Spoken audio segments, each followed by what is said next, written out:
Եթերում ազատ լուրերի հիմնական թողարկումն է, ես Անի Ստեփանյանն եմ, բարև ձեզ, կարևորի մասին նախամարոտ։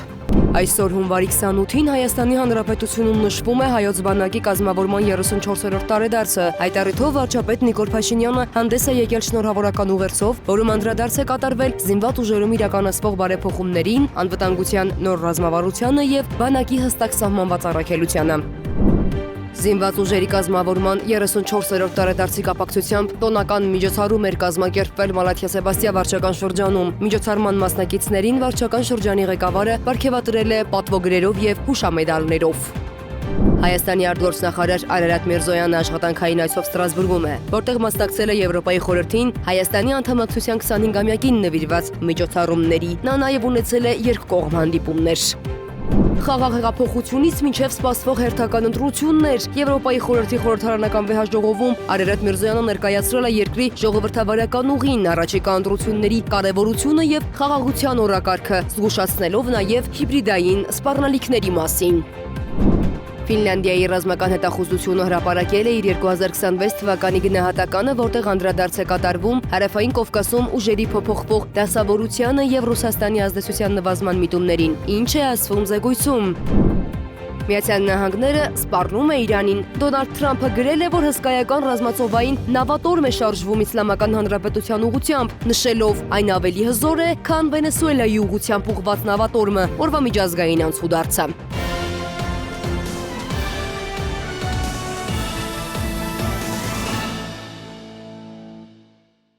Այսօր հունվարի 28-ին Հայաստանի Հանրապետությունում նշվում է հայոց բանակի կազմավորման 34-րդ տարեդարձը։ Այդ առիթով վարչապետ Նիկոլ Փաշինյանը հանդես է եկել շնորհավորական ուղերձով, որում անդրադարձել է զինված ուժերում իրականացվող բարեփոխումներին, անվտանգության նոր ռազմավարությանը եւ բանակի հստակ սահմանված առաքելությանը։ Բանակի օրվա արդիվ շնորհավորական խոսք է հղել նաեւ ազգային ժողովի նախագահ Հալեն Սիմոնյանը, ընդգծելով զինված ուժերի դերը խաղաղության պահպանման եւ պետականության ամրապնդման գործում։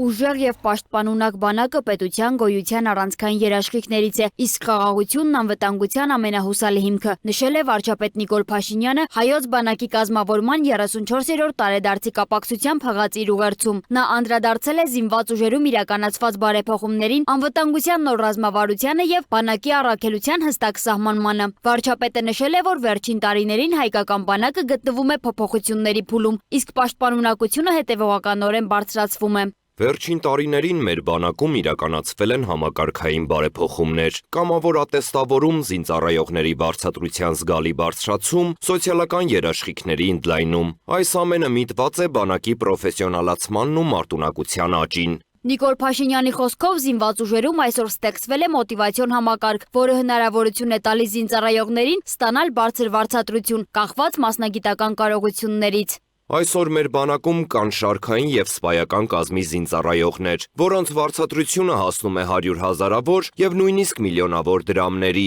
Սա կարևոր երաշխիք է ոչ միայն զինծառայողների, այլև նրանց ընտանիքների եւ ամբողջ հանրության համար։ Անդրադառնալով անվտանգային միջավայրին, վարչապետը նշել է, որ նախկինում Հայաստանը լուրջ խոչընդոտների է բախվել սպառազինության ձեռքբերման հարցում, իսկ 2022 թվականին ստեղծված իրավիճակը իրական սպառնալիք էր պետականության համար։ Այսօր հստակ արձանագրում ենք, Հայաստանի Հանրապետության բանակն ունի մեկ առաքելություն՝ պաշտպանել Հայաստանի միջազգայնորեն ճանաչված տարածքը։ Մենք պատերազմի չենք պատրաստվում, որովհետև խաղաղությունն է անվտանգության ամենահուսալի երաշխիքը։ Մենք ուժեղացնելու ենք անվտանգության այդ ամենահուսալի երաշխիքը, իսկ բանակի զարգացումը շարունակաբար ընթանալու է, որովհետև բանակը պետության կարևորագույն ինստիտուտներից է, եւ չափազանց կարևոր է ունենալ ուժեղ, պաշտպանունակ բանակ, ապագայի պայմանական սպառնալիքներին դիմակայելու համար, այն դեպքերում, երբ դիվանագիտությունն ի վիճակի չի լինի դա անել։ Ուժեղ բանակ չունեցող երկիրը խոցելի է եւ կարող է գայթակղիչ լինել ագրեսիայի համար։ Հայաստանի Հանրապետությունն այսպիսին չպիտի լինի երբեք։ Փառք նահատակներին եւ կեցցե Հայաստանի Հանրապետությունը։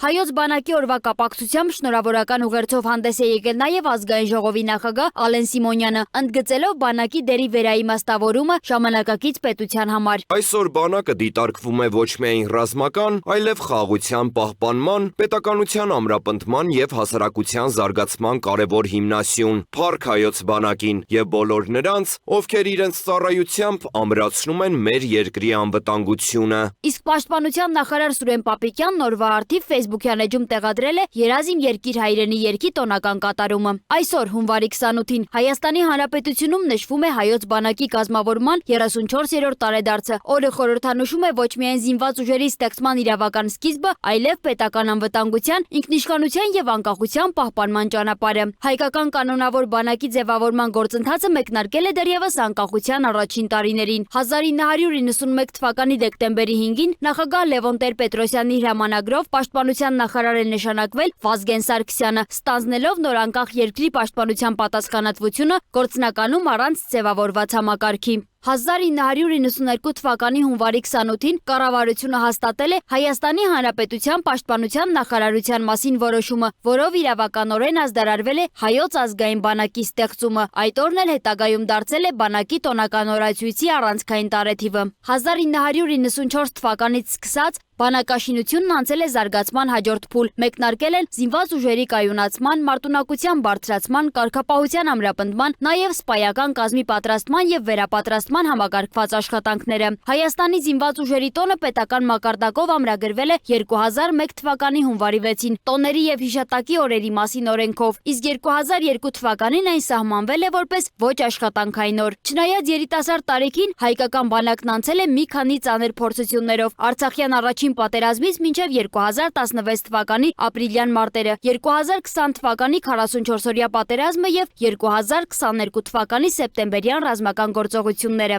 Այդ բոլոր փուլերում զինծառայողները դրսևորել են անձնազոհություն եւ մարտական տոկունություն։ Վերջին տարիներին զինված ուժերում շարունակվում են բարեփոխումները, ներդրվել է զինծառայողների ատեստավորման համակարգը, ընդլայնվել են պայմանագրային ծառայության հնարավորությունները, կյանքի են կոչվում պաշտպան հայրենյաց եւ սոցիալական ապահովության ծրագրերը։ Բանակի արդիականացման համար շարունակվում է նաև տեխնիկական վերազինումը, զինծառայողների ընտանիքների սոցիալական պաշտպանությունը։ Այսօր հայոց բանակը շարունակում է իր զարգացումը, հարմարվելով նոր անվտանգային իրողություններին եւ ամրապնդելով իր դերը որպես Հայաստանի պետականության հիմնասյուն։ Սոնա Գիշյան, Free News, Ազատ լուրեր։ Զինված ուժերի կազմավորման 34-րդ տարեդարձի կապակցությամբ տոնական միջոցառումներ էր կազմակերպվել Մալաթիա Սեբաստիա վարչական շրջանում։ Միջոցառման մասնակիցներին վարչական շրջանի ղեկավարը պարգևատրել է պատվոգրերով եւ հուշամեդալներով։ Հայոց բանակի զինված ուժերի կազմավորման 34-րդ տարեդարձն է։ Ուրախ, մարտական ու հայրենասիրական տրամադրությունն ու ոգին թևածում են ամենուր։ Այդ թվում Մալաթիա Սեբաստիայում, որտեղ վարչական շրջանի աշխատակազմը կազմակերպել էր միջոցառում։ Տոնական միջոցառումը, որին ներկա են բազմաթիվ հյուրեր, այդ թվում զինվորականներ, Արցախյան պատերազմի մասնակիցներ, մեկնարկեց օրհներքի կատարմամբ։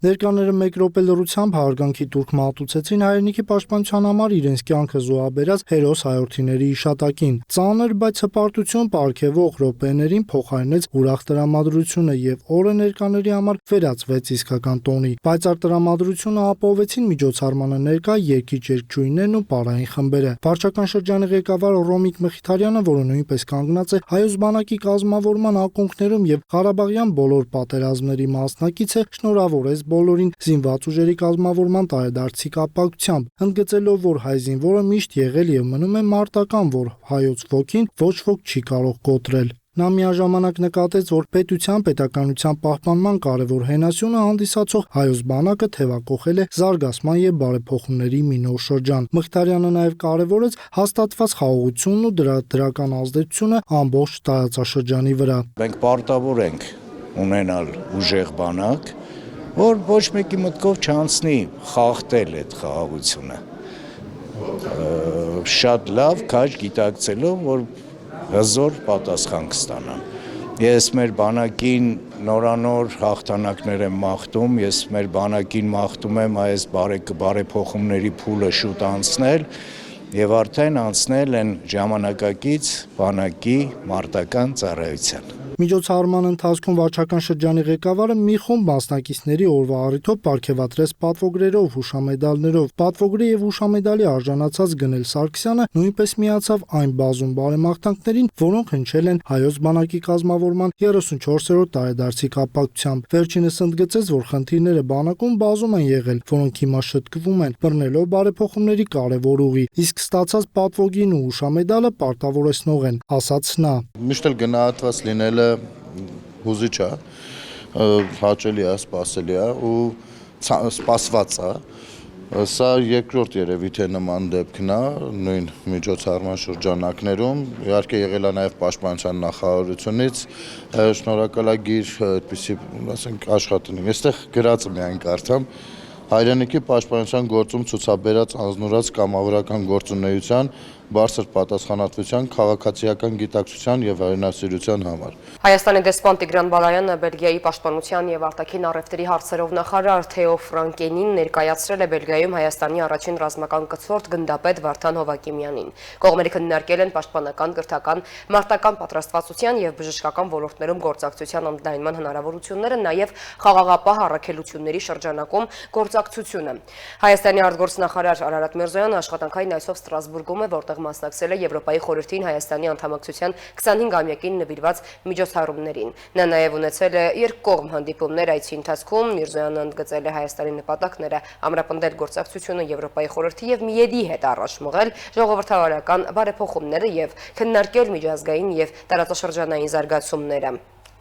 Աշխատանքային այցով Ստրասբուրգում գտնվող Հայաստանի արտաքին գործերի նախարար Արարատ Միրզոյանը հանդիպում է ունեցել Մոլդովայի փոխվարչապետ արտաքին գործերի նախարար Միխայ Պոպշոյի հետ։ Միրզոյանը շնորհավորել է գործընկերոջը Եվրոպայի խորհրդի նախարարների կոմիտեի նախագահությունը ստանձնելու կապակցությամբ։ Հայաստանի եւ Մոլդովայի արտգործնախարարները քննարկել են Եվրոպական միությանն առնչվող գործակցության հարցեր, ընդգծելով եվրոպական ինտեգրման գործընթացում փորձի փոխանակման պատրաստակամությունը։ Այս համատեքստում անդրադարձ է կատարվել առաջիկայում Երևանում կայանալիք եվրոպական քաղաքական համայնքի գագաթնաժողովին։ Հանդիպմանը մտքեր են փոխանակվել նաև տարածաշրջանային եւ միջազգային զարգացումների վերաբերյալ։ Միրզոյանը հանդիպում է ունեցել նաև Եվրոպայի խորհրդի մարդու իրավունքների եվրոպական դատարանի նախագահ Մաթիաս Գիոմարի հետ։ Զրուցակիցները մտքեր են փոխանակել Հայաստանի եւ ՄԻԵԴ-ի միջև գործակցության, իրավունքի գերակայության ապահովման, անկախ արդարադատության խթանման հարցերի շուրջ։ Երկուստե գոհունակություն է նշվել դատարանի հետ տարբեր մակարդակներում ակտիվ ներգրավվածության վերաբերյալ։ Պաշտոնյաներն անդրադարձ են կատարել ՄԻԵԴ-ի վճիռների կատարմանը։ Նախարար Միրզոյանը նշել է վճիռների կատարման եւ վերահսկողության փակման հարցում Հայաստանի գրանցած բարձր ցուցանիշը, ընդգծելով ժողովրդավարության սկզբունքների եւ մարդու իրավունքների պաշտպանության հարցերում շարունակական բարեփոխումների գործում Հայաստանի վճռականությունը։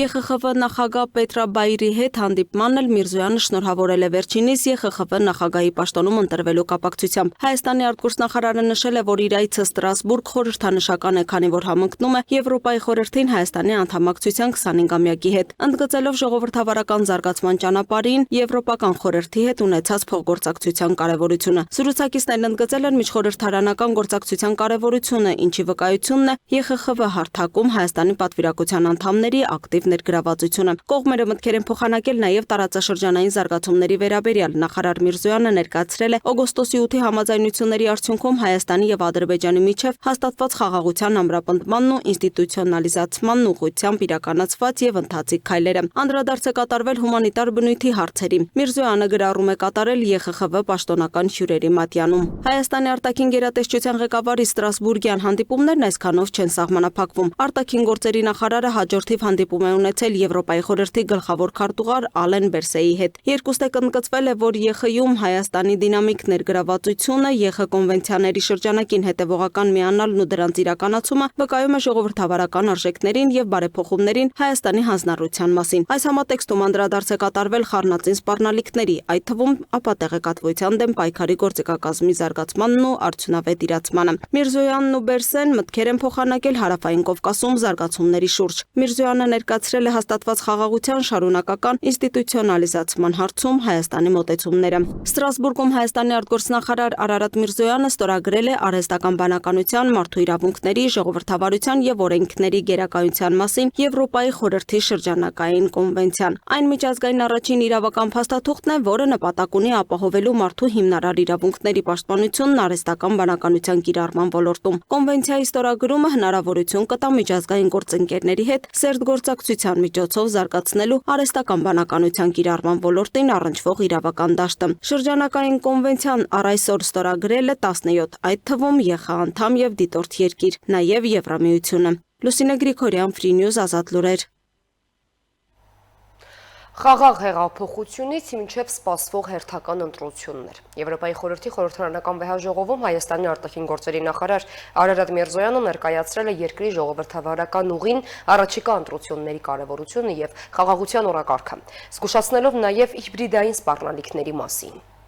Խաղաղ ժողովրդավարական հեղափոխությունը շրջադարձային կետ դարձավ Հայաստանի նորագույն պատմության մեջ, այս մասին Եվրոպայի խորհրդի խորհրդարանական վեհաժողովի նստաշրջանում հայտարարեց Հայաստանի արտգործնախարար Արարատ Միրզոյանը, ներկայացնելով Հայաստանի ժողովրդավարական ուղին, անվտանգության մարտահրավերներն ու տարածաշրջանային խաղաղության հեռանկարները։ Նախարարը հիշեցրեց 2018 թվականի իրադարձությունները, ընդգծելով, որ իշխանափոխությունը Հայաստանում տեղի ունեցել ոչ թե բռնությամբ, այլ քաղաքացիների խաղաղ կամ արտահայտմամբ։ Միրզոյանի խոսքով արտաքին ճնշումներով պարտադրվող բարեփոխումները կարող էին տարիներ շարունակ մնալ թղթի վրա, եթե հայ ժողովուրդն ինքը չդառնար փոփոխությունների շարժիչ ուժը։ Նախորդ բոլոր անհաջողությունների դառնությունը համտեսելուց հետո 2018 թվականին ես ինքս քայլեցի 100,000-ավոր իմ համաքաղաքացիների կողքին, որոնք լցրեցին Հայաստանի փողոցներն ու քաղաքները ոչ թե զենքով, այլ բաց ձեռքերով։ Մենք ապացուցեցինք, որ մեր ազգը կարող է ընտրել իր ճակատագիրը։ Հայաստանի արտգործնախարարը շեշտել է, որ 2018 թվականից ի վեր Հայաստանն իրականացրել է լայնածավալ ժողովրդավարական բարեփոխումներ, որոնց արդյունքներն արձանագրվել են միջազգային հեղինակավոր կառույցների կողմից։ Նրա խոսքով Freedom House-ի, լրագրողներ առանց սահմանների, Transparency International-ի եւ այլ կազմակերպությունների զեկույցները փաստում են առաջընթացը խոսքի ազատության, ընտրական գործընթացների եւ կոռուպցիայի դեմ պայքարի ոլորտներում։ Մենք արժանի էինք արդար եւ օրինակելի ընտրությունների, հաշվետու ու թափանցիկ կառավարման, կոռուպցիայից զերծ ինստիտուտների, անկախ դատական համակարգի եւ սոցիալական արդարության։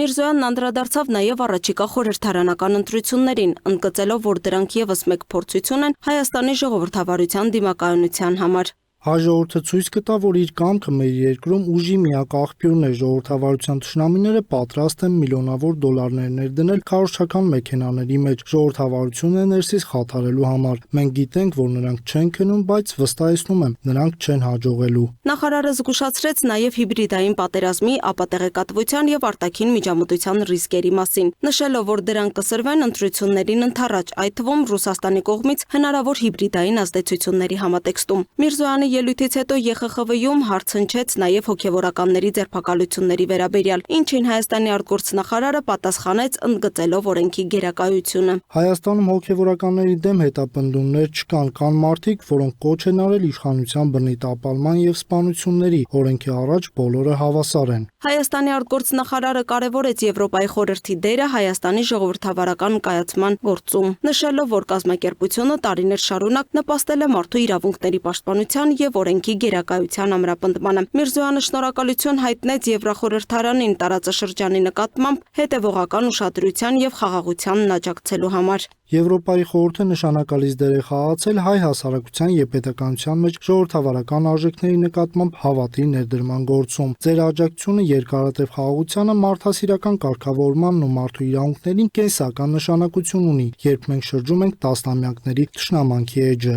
Հայաստանի արտաքին գերատեսչության ղեկավարն անդրադարձավ նաև հայ-ադրբեջանական հարաբերություններին, նշելով, որ 4 հայ գերիների վերադարձը հույս է ներշնչում մնացած 19 պահվող անձանց ազատ արձակման հարցում։ Հայաստանն ու Ադրբեջանն արդեն իրականացնում են երկկողմ առևտուր։ Սա ցույց է տալիս, որ խաղաղությունն այլընտրանք չունի։ Միևնույն ժամանակ Հայաստանի արտգործնախարարը հայտնեց, որ Հայաստանը շարունակում է վճռականորեն հանձնառու մնալ Թուրքիայի հետ հարաբերությունների լիակատար կարգավորմանը, ընդգծելով խաղաղության օրակարգի շարունակականությունը տարածաշրջանում։ Լուսինե Գրիգորյան, Free News, Ազատ լուրեր։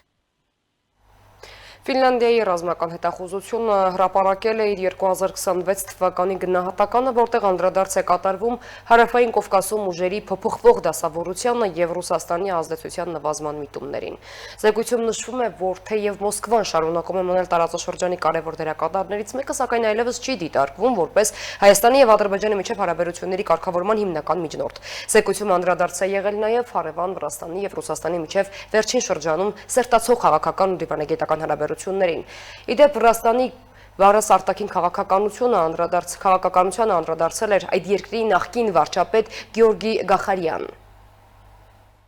Ռուսաստանը կորցրել է նախկին առանցքային դերը Հայաստանի եւ Ադրբեջանի միջև հարաբերությունների կարգավորման հարցում։ Այս մասին ասվում է Ֆինլանդիայի ռազմական հետախուզության 2026 թվականի զեկույցում։ Ֆիննական հետախուզությունը նկատում է, որ թեև Մոսկվան շարունակում է մնալ տարածքային կարևոր խաղացող, նրա ազդեցությունը զգալիորեն նվազել է։ Մասնավորապես ընդգծվում է, որ Ռուսաստանն այլևս չի դիտարկվում որպես Հայաստանի եւ Ադրբեջանի միջև հարաբերությունների կարգավորման հիմնական միջնորդ։ Ըստ հետախուզական ակնարկի, երկու երկրների կապերը Ռուսաստանի հետ զգալիորեն թուլացել են, իսկ հակամարտության շուրջ ձևավորվում են նոր դիվանագիտական ձևաչափեր առանց Մոսկվայի առաջատար մասնակցության։ Ռուսաստանի ազդեցությունը Հարավային Կովկասում նվազել է եւ նախկին միջնորդական դերը փաստացի կորցված է։ Ռուսաստանի գլխավոր նպատակն անփոփոխ է, այն է մեծացնել իր գլոբալ ազդեցությունը։ Պուտինի ռեժիմը արևմուտքը սպառնալիք է դիտարկում եւ ձգտում է թուլացնել այն, օգտագործելով Ուկրաինայում պատերազմը, այլ հակամարտությունները եւ թշնամական հիբրիդային ազդեցությունը որպես գործիքներ։ Ռուսաստանի ուշադրությունը կենտրոնացած է եղել նախկին Խորհրդային Միության տարածքի եւ մասնավորապես Ուկրաինայի դեմ տարվող պատերազմի վրա, որը նավարում է իր մյուս նպատակներին հասնելու գնով։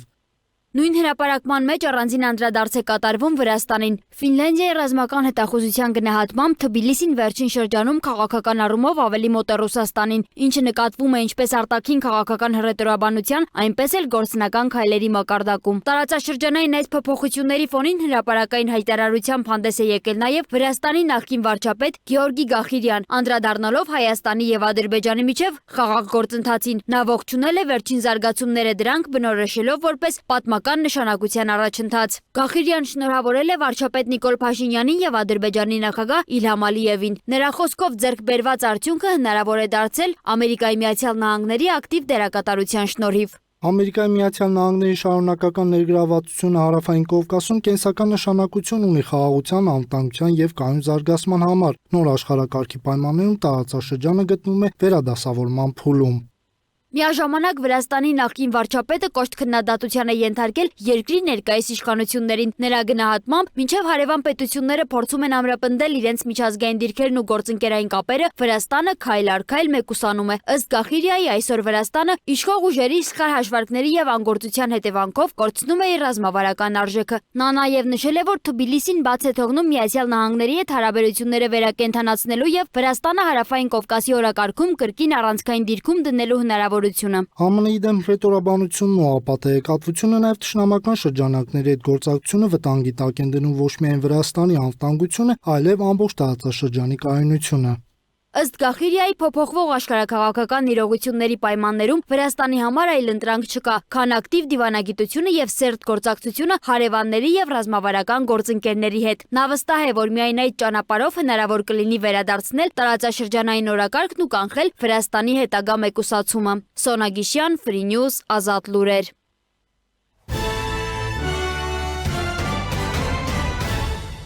Միացյալ Նահանգների նախագահ Դոնալդ Թրամփը Truth Social սոցիալական ցանցում գրել է, որ հսկայական ռազմածովային նավատորմ է շարժվում Իրանի ուղղությամբ։ Այն ավելի հզոր է, քան Վենեսուելայի ուղղությամբ ուղարկված նավատորմը եւ պատրաստ է անհրաժեշտության դեպքում արագ ու ուժգին գործողությունների։ Նավատորմը շարժվում է մեծ արագությամբ, մեծ ուժով, ոգով եւ հստակ նպատակով։ Հուսով եմ Իրանը կվերադառնա բանակցությունների սեղան եւ կհամաձայնի արդար ու հավասարակշռված պայմանագրի շուրջ։ Ժամանակը սպառվում է։ Հաջորդ հարձակումը շատ ավելի ծանր կլինի։ Մի թույլ տվեք, որ դա կրկնվի, գրել է Թրամփը։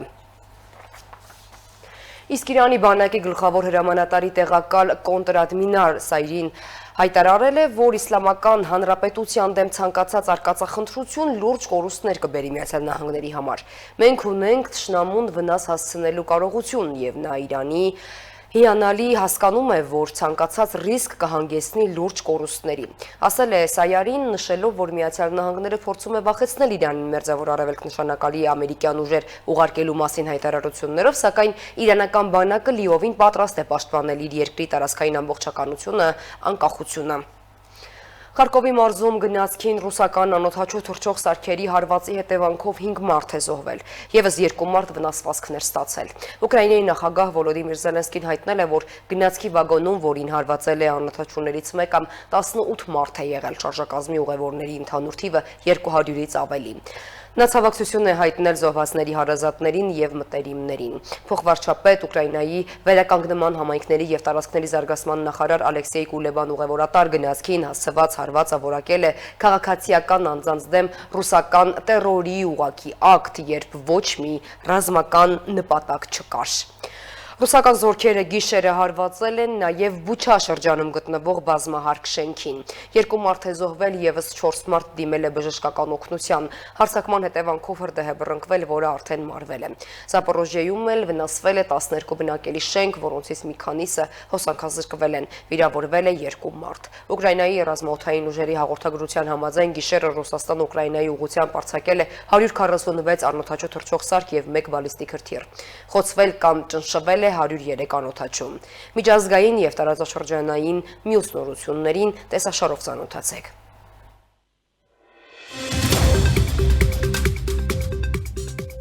Ռուսաստանը դուրս է բերում իր զորքերը Սիրիայի հյուսիս-արևելքում գտնվող Քամիշլիի օդանավականից նվազեցնելով իր ներկայությունն այն տարածաշրջանում, որտեղ Դամասկոսի կառավարությունը փորձում է վերահսկողությունը վերցնել քրդական ուժերից։ Ռուսական ստորաբաժանումները տեղակայված են Քամիշլիի օդանավակայանում դեռ 2019 թվականից։ Ակնկալվում է, որ որոշ ստորաբաժանումներ կվերատեղակայվեն Սիրիայի արևմուտքում գտնվող Մեյմիմ ավիաբազայում, իսկ մյուսները կվերադառնան Ռուսաստան։ Ռուսաստանի պաշտպանության նախարարությունը դեռևս պաշտոնական մեկնաբանություն չի արել այս հարցի վերաբերյալ։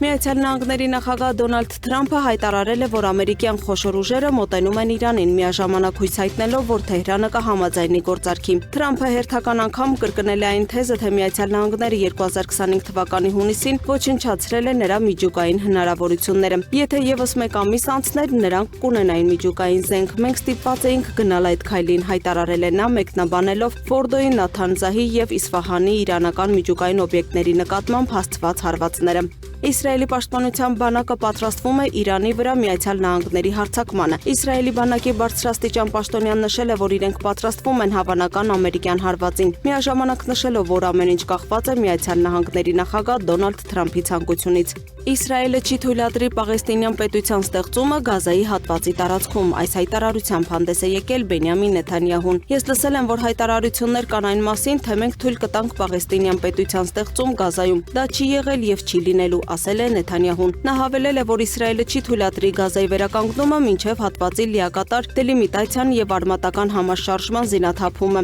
Նաեւ չի հանդուրժի թուրք եւ կատարյան զինծառայողների ներկայությունը անկլավում։ Նրա խոսքով Իսրայելը կպահպանի անվտանգության վերահսկողությունը ամբողջ տարածքի նկատմամբ Հորդանան գետից մինչև Միջերկրական ծով։ Դա վերաբերում է նաեւ Գազայի հատվածին։ Դոնալդ Թրամփը հայտարարել է, որ Հարավային Կորեայից ապրանքների մաքսատուրքերը 15%-ից կբարձրացնի 25%-ի, քանի որ այդ երկրի օրենսդիր մարմինը դեռ չի հաստատել անցյալ տարի հայտարարած շրջանակային առևտրային համաձայնագիրը։ Միացյալ Նահանգների նախագահը մաքսատուրքերը սահմանել էր հայտարարելով երկրում տնտեսական արտակարգ դրություն եւ շրջանցելով կոնգրեսը։ Կորեայի նախագահի վարչակազմն արձագանքել է Թրամփի սպառնալիքներին, վերահաստատելով իր հանձնառությունն անցյալ տարվա համաձայնագրին։ Ըստ գործարքի Հարավային Կորեան պարտավորվել է մի քանի տարվա ընթացքում 350 միլիարդ դոլար ներդնել Միացյալ Նահանգների տնտեսությունում։ Սեուլը նաև խոստացել է Վաշինգտոնից գնել 100 միլիարդ դոլարի էներգետիկ ռեսուրսներ։